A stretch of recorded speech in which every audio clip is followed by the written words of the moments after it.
Nagpatupad ng evacuation alerts ang mga otoridad sa Vanuatu dahil sa papalapit na Category 5 cyclone. Samantala, pinalawig pa ng Indonesia ang mga araw ng 10 drug smugglers na nahatulan ng kamatayan. Yan at iba pang balitang abroad sa ulat ni Mirasol Abugadid. Sa Indonesia, nagpahiwatig ang Indonesia na 16 na araw pang ipagpapaliban ang death penalty sa 10 drug smugglers kabilang ang isang Pilipina. Batay ito sa pahayag ng Attorney General's Office na dapat sabay-sabay na isalang sa firing squad ang 10. Karamihan sa mga ito ay nailipat na sa kulungan sa isla ng Nasukambangan, ang lugar na pagdarausan ng execution. Bago rin umano i-firing squad, dapat na wala ng motion sa kaso ng mga drug smugglers. Gayunpaman, ipinagpaliban naman sa Marso 19 ang pagtalakay sa hiling na clemency ng 2 Australians at sa Marso 25 naman ang sa mga French drug convict.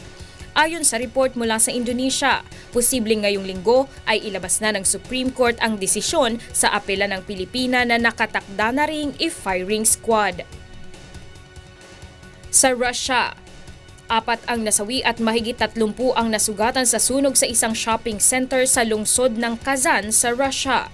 Ayon sa mga otoridad, nagsimula ang sunog sa isang cafe na nasa unang palapag ng gusali na mabilis na kumalat sa Admiral Center.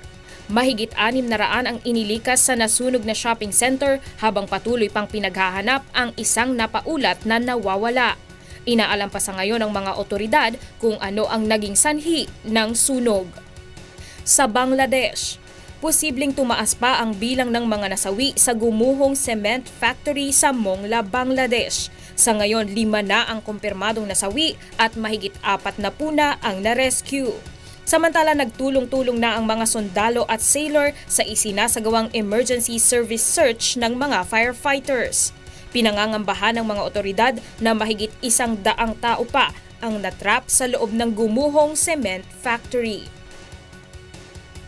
At sa Australia, nakataas na ang red alert sa hilagang bahagi ng Vanuatu dahil sa papalapit na cyclone na pinangalanang Pam.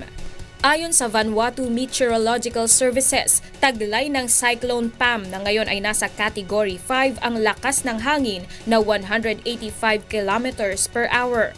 Bunsod nito, naglabas na ng alerto ang mga otoridad sa mga residente na nakatira sa coastal areas at sa mga lugar na tatamaan ng bagyo na magsilikas na sa mataas na lugar.